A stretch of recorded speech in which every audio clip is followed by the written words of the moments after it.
మీ పార్టీలో 2 కుటుంబాలు ఆధిపత్యం కొనసాగుతుంది, దాన్ని తగ్గించుకోండి. మల్లు కుటుంబం, వెంకటస్వామి కుటుంబం. మీ కాంగ్రెస్ పార్టీలో 2 కుటుంబాల ఆధిపత్యం కొనసాగుతుంది. వాళ్ళు ఇచ్చిన తప్పుడు డైరెక్షన్స్తో మీరు వర్గీకరణ జాప్యం చేస్తున్నారు. మల్లు కుటుంబానికి రాజకీయ పలుకుబడి మీరే ఇచ్చారు. డిప్యూటీ సీఎం హోదా, అదే సమయంలో ఎంపీ హోదా మీరే ఇచ్చారు. వాళ్ళ కబంధ హస్తాల్లో ఇప్పుడు మీరు కొట్టుమిట్టాడుతున్నారు. వాళ్ళు ఇచ్చిన తప్పుడు సలహాలకు మీరు విలువనిస్తున్నారు. ఇకపోతే వెంకటస్వామి కుటుంబం, ఆ వెంకటస్వామి కుటుంబంలో 3 ఏకకాలంలో ఉన్నారు. వాళ్ళ కుటుంబం రోడ్డు మీదకి వచ్చి అడ్డం పడుతున్నది. మల్లు కుటుంబం ఇంటర్నల్గా వర్గీకరణ అడ్డుకునే పావులు కదుపుతున్నది. మల్లికార్జున ఖర్గే దగ్గరికి వెళ్తారు, కేసీ వేణుగోపాల్ దగ్గరికి వెళ్తారు, వాళ్ళ దగ్గరికి వెళ్ళి వీళ్ళ దగ్గరికి వెళ్ళి వర్గీకరణ జరగకుండా చూడండి అని చెప్పి చెప్పొస్తుంటారు. ఇంటర్నల్ కుట్రలు చేస్తున్నది మల్లు కుటుంబం. బహిరంగంగా రోడ్డు మీద జన సమీకరణ చేసి అడ్డం అంటున్నది వెంకటస్వామి కుటుంబం. ఈ 2 కుటుంబాల విషవలయంలో కాంగ్రెస్ చిక్కుకున్నది. ఈ 2 కుటుంబాల విషవలయం కాంగ్రెస్ చుట్టుకున్నది. నేను చెప్తున్నా, ఈ 2 కుటుంబాలు రాజకీయ మూల్యం చెల్లించుకుంటాయి. ఖచ్చితంగా రాజమూల్యం చెల్లించుకుంటాయి వచ్చే ఎన్నికల్లో. ఈ 2 కుటుంబాలు కాంగ్రెస్లో మీరు ఇంకా పెంచి పోషించదలుచుకున్న వచ్చే ఎన్నికల్లో వెంకటస్వామి కుటుంబం 3 చోట్ల రాజకీయ మూల్యం చెల్లించుకుంటుంది. ఖచ్చితంగా మల్లు కుటుంబం కూడా ఎక్కడున్నదో అక్కడ కూడా రాజకీయ మూల్యం చెల్లించుకుంటుంది. వీళ్ళ కుట్రలు, వీళ్ళ అడ్డుకునే ప్రయత్నాలు మా జాతి చూస్తున్నది, సమాజం చూస్తున్నది. వీళ్ళ ఇంటర్నల్గా చేసే కుట్రలు, మల్లు కుటుంబం ఇంటర్నల్గా చేసే కుట్రలను మా జాతి సమాజం చూస్తున్నది. బహిరంగంగా అడ్డుకునే కుట్రలను, వెంకటస్వామి కుటుంబ కుట్రలను మా జాతి సమాజం చూస్తున్నది. ఖచ్చితంగా ఈ 2 కుటుంబాలు రాజకీయ మూల్యం చెల్లించుకుంటాయి వచ్చే నాటికి. వాళ్ళ మాటని వర్గీకరణ చేయకపోతే కాంగ్రెస్ టోటల్గా మూల్యం చెల్లించుకుంటుంది. వర్గీకరణ చేస్తే మాదిగల్లో మీకు సానుభూతి పెరుగుతుంది. వర్గీకరణ అమలు చేస్తే మాదిగల్లో మీకు అభిమానం పెరుగుతుంది. వర్గీకరణ చేసి అమలు చేస్తే మాదిగ బిడ్డల సహకారం మీకు కోరడానికి అవకాశం ఉంటుంది. మళ్ళీ చేస్తున్నా, ఎస్సీ వర్గీకరణ అమలు చేస్తే మాదిగల్లో మీకు సానుభూతి పెరుగుతుంది, మాదిగల్లో మీకు అభిమానం పెరుగుతుంది. మాదిగలతో పాటు అరే రేవంత్ రెడ్డి గారు ఇచ్చిన మాట నిలబెట్టుకున్నాడని చెప్పి అన్ని వర్గాలు కూడా సానుభూతి, మీకు సహకారం పెరుగుతుంది.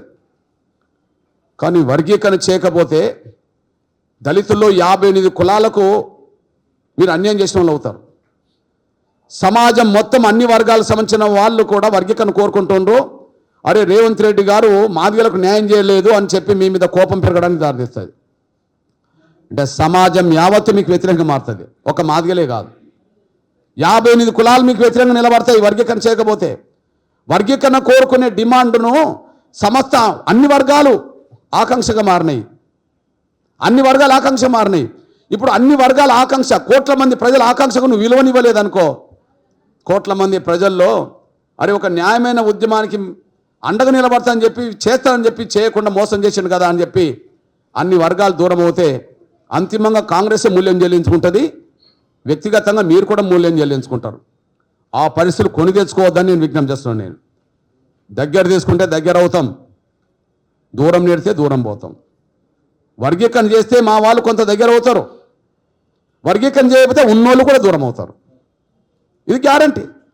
వర్గీకరణ చేస్తే మా వాళ్ళు కొంత దగ్గర అవుతారు. ఇప్పటికే కాంగ్రెస్ నమ్ముకొని ఇప్పటికీ ఓట్లేసిన వాళ్ళు ఎవరైతే ఉన్నారో వాళ్ళకి అదనంగా కొంత యాడ్ అవుతాయి, అరే చేసిండు కదా అని చెప్పి. కానీ వర్గీకరణ చేయకుండా వెంకటస్వామి కుటుంబం మాటలేని, మల్లు కుటుంబం మాటలేని వాళ్ళకే వత్తాసు పలికితే, వర్గీకరణ చేయకపోతే ఇప్పటి వరకు మీకు కాంగ్రెస్లో ఉండి కూడా ఎవరైతే ఓట్లేశారో భవిష్యత్తులో ఆ ఓటు కూడా మీకు పడదనే విషయం మాత్రం నేను స్పష్టం చేస్తున్నాను. నేను క్రమక్రమేణా మాదిగలు మీకు దూరం అవుతున్న విషయాన్ని అసెంబ్లీ ఎన్నికల్లో ఏం జరిగిందో చూసుకోండి, పార్లమెంట్ ఎన్నికల్లో అసలు ఏం జరిగిందో ఒకసారి తెలుసుకోండి. క్రమక్రమేణా మీకు దూరం అవుతాండ్రు. దూరం కావడానికి కారణం ఏంది? మీరు మాలల కొమ్ము గాయడమే, మీరు మాలలకు వత్తాసు పలకడమే. అందుకు సాక్ష్యంగా చివరికి 2024 పార్లమెంట్ ఎన్నికల్లో తెలంగాణలో ఉండబడే 3 సీట్లలో 1 మాదిగలకి ఇవ్వకపోవడం, ఆంధ్రప్రదేశ్లో 4 ఎస్సీ రిజర్వేషన్ పార్లమెంట్ సీట్లు ఉంటే 4లో 1 కూడా ఇవ్వకపోవడం, ఏడుకేడు కూడా మీరు మాదిగల్లో ఒకటి ఇవ్వకపోవడం చూస్తే మీరు ఏ స్థాయిలో మాదిగలకు అన్యాయం చేస్తున్నారో మాదిగ జాతి పసిగడుతున్నది, మాదిగ జాతి ఆలోచిస్తున్నది. మాకు ద్రోహం చేస్తున్న పార్టీగా మాదిగళ్ళు కాంగ్రెస్ పార్టీని గుర్తిస్తుండ అనేసి కూడా మర్చిపోవద్దు. మళ్ళా చెప్తున్నా, దగ్గర తీసుకుంటే దగ్గర అవుతారు, వర్గీకరణ చేసి దగ్గర తీసుకుంటే మంచిది. వర్గీకరణ చేయకుండా వాళ్ళ మాటలు వింటే మాత్రం ఆ కుటుంబాలు ఎట్టి పరిస్థితుల్లో రాజకీయ మూల్యం చెల్లించుకుంటే వచ్చే ఎన్నికలన్నట్టు, కానీ వాళ్ళ మాటని వర్గీకరణ చేయకపోతే మాత్రం టోటల్గా తెలంగాణలో తమిళనాడులో కాంగ్రెస్ పరిస్థితి ఏ పొజిషన్ ఉన్నదో భవిష్యత్తులో అంతకంటే ఇంకా లోతైన పరిస్థితిని, అంతకంటే వెనుకబడ్డ పరిస్థితిని తెలంగాణలో కూడా కాంగ్రెస్ భవిష్యత్తులో చూడబోతుంది అనేసి కూడా హెచ్చరిక చేస్తూ మళ్ళీ చెప్తున్నాం, ముఖ్యమంత్రిని బహిరంగ ఆహ్వానిస్తున్నాం. రండి, మా ఆవేదన డప్పుల శబ్దం రూపంగా వినండి, వర్గీకరణ చేయండి, మా అభిమానం పొందండి. మీరు రాకపోయినా వర్గీకరణ చేయకపోయినా మాలల కుటుంబాలు ఇక్కడ మూల్యం చెల్లించుకుంటాయి, కాంగ్రెస్ ప్రభుత్వం మీరు కూడా మూల్యం చెల్లించుకుంటారు. ఏది కావాలో మీరే తెలుసుకోండి.